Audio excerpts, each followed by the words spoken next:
Assalamualaikum warahmatullahi wabarakatuh.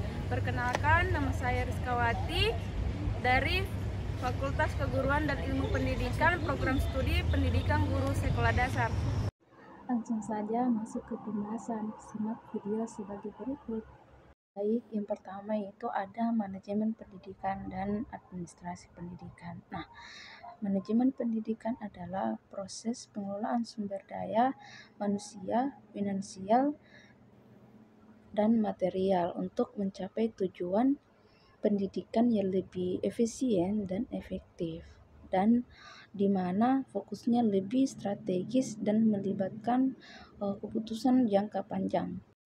Kemudian itu ada administrasi pendidikan ya, yang dimana administrasi pendidikan ini adalah serangkaian kegiatan operasional yang mendukung pelaksanaan kegiatan pendidikan serta pengarsipan dokumentasi dan pelaporan, yang dimana fokusnya lebih teknis dan rutin.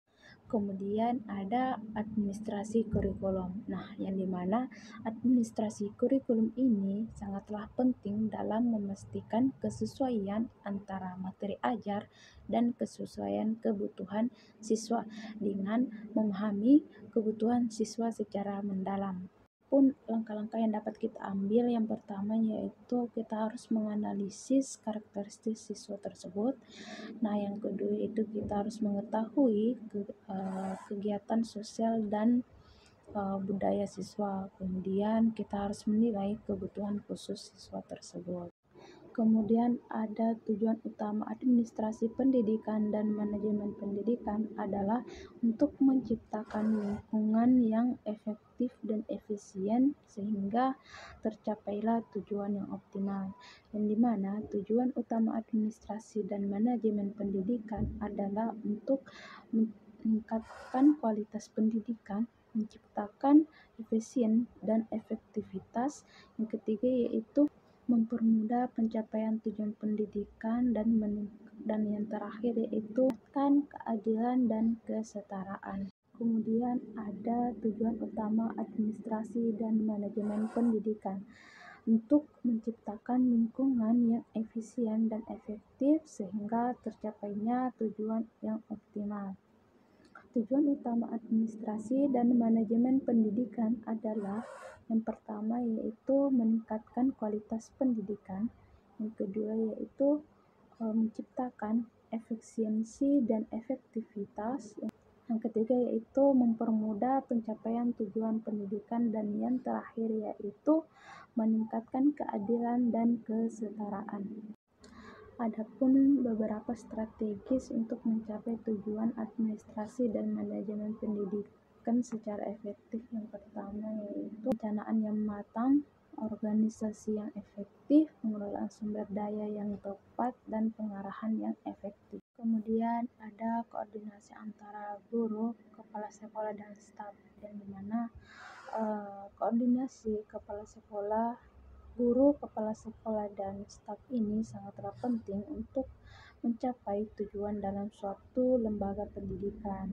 Untuk mencapai tujuan pendidikan ini itu kita harus memastikan keselarasan tujuan, meningkatkan efisiensi operasional, mengoptimalkan proses pembelajaran, menyelesaikan masalah dengan tepat, meningkatkan interaksi dan kolaborasi, dan yang terakhir yaitu meningkatkan kualitas layanan pendidikan.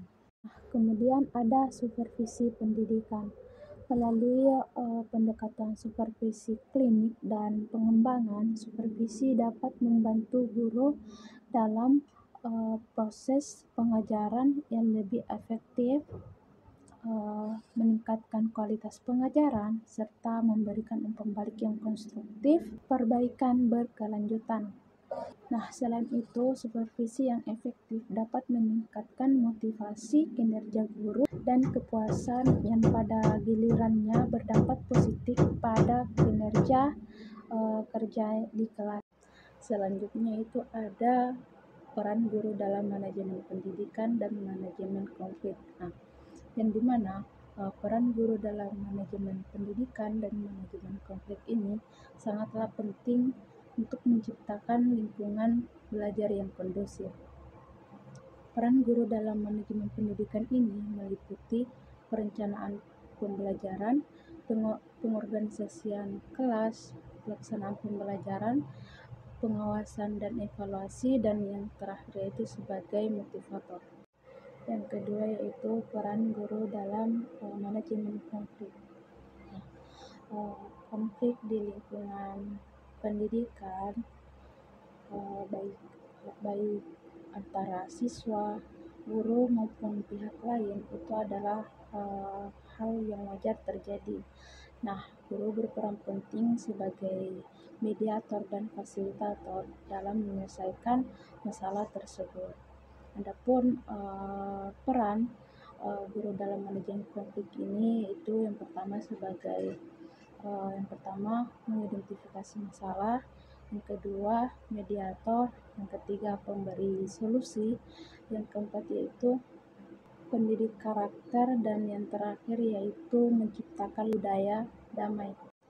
Jadi tantangan terbesar yang dihadapi guru dalam berperan sebagai mediator antara siswa, yang pertama yaitu kurangnya informasi yang lengkap, yang kedua yaitu bias atau ketidaknetralan, yang ketiga yaitu emosi yang tidak terkendali dari siswa, yang keempat yaitu keterampilan mediasi, yang kelima yaitu adanya tekanan dari pihak lain, dan yang terakhir yaitu konflik yang berulang.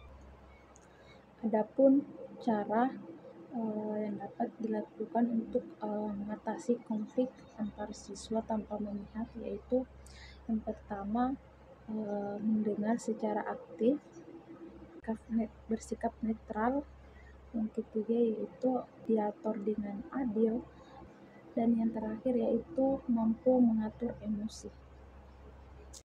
Nah, selanjutnya yaitu ada manajemen strategis peningkatan mutu pendidikan. Nah, yang dimana manajemen strategis peningkatan mutu pendidikan ini adalah pendekatan sistematis untuk meningkatkan kualitas pendidikan melalui perencanaan, pelaksanaan, pengawasan, dan evaluasi yang terarah. Nah, adapun langkah-langkah strategis yang dapat diterapkan yaitu yang pertama analisis kebutuhan, yang kedua yaitu perencanaan strategis, yang ketiga yaitu implementasi program, yang keempat yaitu pengawasan dan evaluasi, yang kelima itu pelibatan stakeholder, dan yang terakhir yaitu inovasi berkelanjutan. Baik, selanjutnya yaitu tipe-tipe pengambilan keputusan dan pemecahan masalah. Nah, yang pertama yaitu pengambilan keputusan, yang dimana pengambilan keputusan adalah proses memilih alternatif terbaik dari berbagai pilihan untuk mencapai tujuan tertentu. Nah, ada beberapa tipe-tipe berdasarkan pengambilan keputusan menurut Asrullah MR 2021. Yang pertama yaitu berdasarkan tingkat kepastian, yang kedua itu berdasarkan tingkat kepentingan, yang ketiga yaitu berdasarkan sifat keputusan, dan yang terakhir yaitu berdasarkan metode pengambilan keputusan. Nah, yang kedua yaitu pemecahan masalah. Nah, pemecahan masalah adalah proses mengidentifikasi akar masalah, mencari solusi, dan menerapkannya. Ada beberapa tipe-tipe pemecahan masalah berdasarkan menurut Rahmat 2020. Nah, yang pertama yaitu berdasarkan struktur pemecahan masalah, yang kedua yaitu berdasarkan pendekatan pemecahan, yang ketiga yaitu berdasarkan fokus tindakan. Baik, saya sudah berada di depan Fakultas Keguruan dan Ilmu Pendidikan Sekolah Dasar. Di sini juga terdapat beberapa program studi khususnya di pendidikan guru sekolah dasar. Apa yang pertama? Saya dulu. Baik, itulah tadi video hasil penjelasan saya. Bagi teman-teman yang sudah menonton, semoga bermanfaat. Wabillahi taufiq wal hidayah. Wassalamualaikum warahmatullahi wabarakatuh.